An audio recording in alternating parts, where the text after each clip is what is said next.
Hello, everyone, and welcome back to our virtual classroom. I am Vivian Stewart, and this is video number 9 in our OER series. So, as always, our starting point is at our library's homepage, www.southwest.tn.edu/library. So, video number 9 will actually concentrate on how to find media sites via the web. So I have a Google tab at the very top that I will now open. And I want you to know that this session will be a little different than the others. Whereas I would normally concentrate on one or two resources, I think I have about 8 resources that I want to share with you that you can just access by performing a Google search. So we will go to each site. We will take a look at the home page so that you can see how to actually use it, but I will not be performing any searches just so that I can stay within my time frame, and I will show you all of the sites that I have for you. So the very first thing on my list is how to locate images, and we're starting with a site entitled Getty Images. So I'm just performing my search now. From my listing of results, I'm selecting the first one, which is www.gettyimages.com. Now, I know the first thing you may do is look where it says pricing. Please do not look at this. The majority of these resources are free for you to use, but there may be some pricing that will need to be incurred for certain images. But do not let that deter you from using this. You have the ability to create an account. We can perform a search in this area, or you can search by collections. There will also be videos and music that you could find here. So at this point, I am just simply scrolling down so you can see some of the images on this page that you have access to.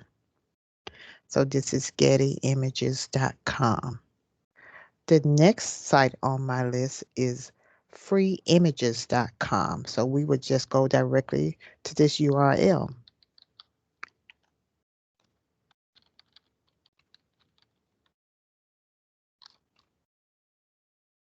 And I'm going to mark these off of my list as we go through them. So this is freeimages.com. Of course, you have the ability to create an account. We can use the browse option to browse for free photos, new images, popular images, and there's several more things on this list. You may decide that you would like to browse by a different collection, like maybe you just want to stick with education or holidays and festivals. That may simplify the searching for you. And it seems as though you have the ability to upload photos if you would like to. Our search option is right here in the middle, and we can select from new photos or popular photos. We're scrolling down just a little bit so you can see some of the photographs that are actually here. Currently, we have 382,741 free photos and illustrations. Once again, you may possibly want to browse by category. And then it says at the very bottom, images from iStock. So this is freeimages.com, the second thing on our list. The next place that we're going, and I have seen and heard 2 different pronunciations of this. Once I heard was Pixabay, and then it has also been pronounced Pasaba. So what I am simply typing in is Pixabay.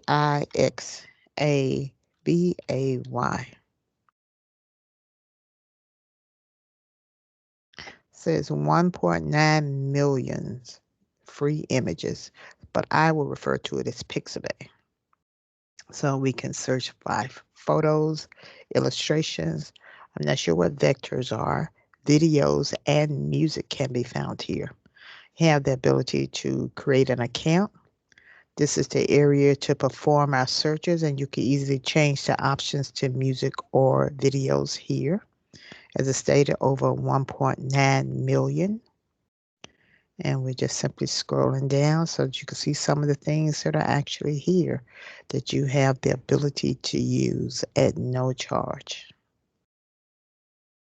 So this is Pixabay.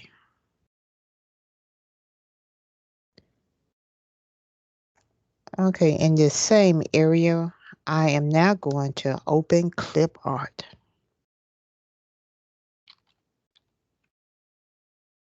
And as you can see, Search Assist will pretty much be able to help you easily locate what you are searching for.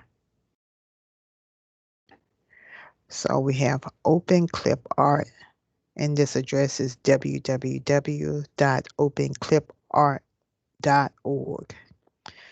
Since 2004, they now have 163,728. So you can easily perform your search here. And we're just scrolling down. You can see some of the clip art that is actually here.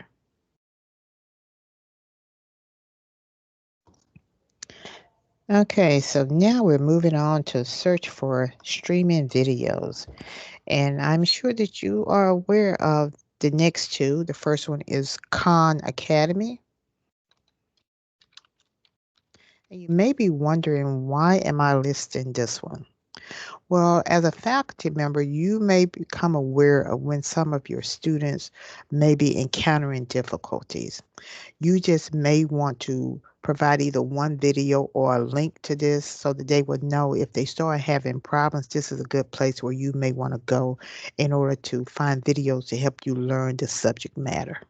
That was the reason why I wanted to show you this. So this is Khan Academy. And I believe www.khanacademy.org. Okay, the next one, very popular site is YouTube, and you may already be using this. YouTube is good for finding not only instructional type videos, but also videos that just help you learn various subject matters. Okay, so of course, you would just simply perform your search, or you can create and have your own account. You are able to use the menu over to the side to possibly look for um, news items or one of the other subject headings that may be listed over to the side. And you will also be able to not only get a URL, but you can also get the information so that you can embed it into your course if you would like to. So YouTube is very popular for people to use. Another place where you can find videos and books is the Internet Archive. We actually have this bookmarked on our page, and I have directed students and faculty to this. So the Internet Archive is a nonprofit library of millions of free books, movies, software, music, websites, and more. So you can easily perform a search in this area. As I scroll down a little bit, you can see the top collections that they have available here. Some of these you may have heard of before. And when you perform a search over to the left-hand side, you will be able to select from the books or from movies or music. You can easily, filter down through your information as you're using this particular site. internetarchives.org. Okay, so we will wrap up with how to find audio books. And we have two places where we're going, and the first one is Learn Out Loud.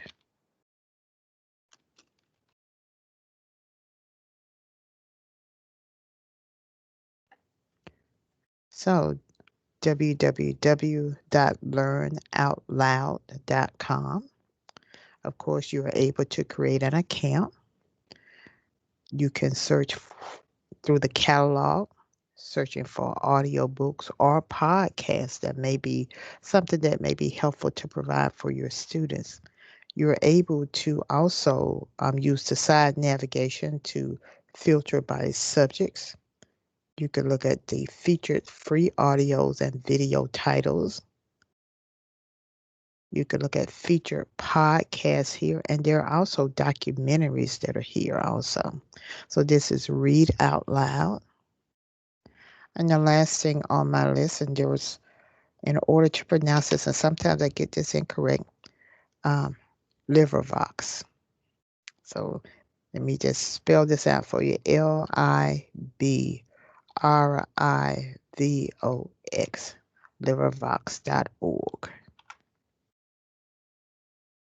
So when we looked at Project Gutenberg, there were actually some audios that were actually there, and most of them were coming from this collection, free public domain audiobooks. So if you want to learn more about this vendor, you can go to the About tab, or this is a way to contact them.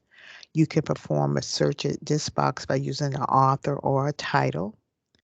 As I scroll down a little bit, you can see where you can actually listen to the books by browsing through their catalog. You can browse by author, by title, by genre, or by language. And it has a listing of the latest audiobook releases. And then there's information over to the right-hand side that you may want to read just to be a little bit knowledgeable of Livervox. So we have some statistics at the very bottom.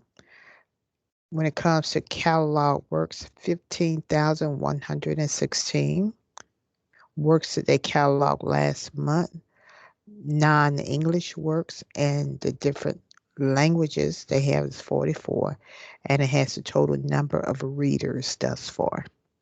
So this is Livervox. I am closing this out. We're back at the library's homepage. I am about to stop sharing my screen. So this brings me to the end of video number 9. I hope that you will join me for the last video in this series. Please share this information with others, and thank you so much for joining me. Have a great day.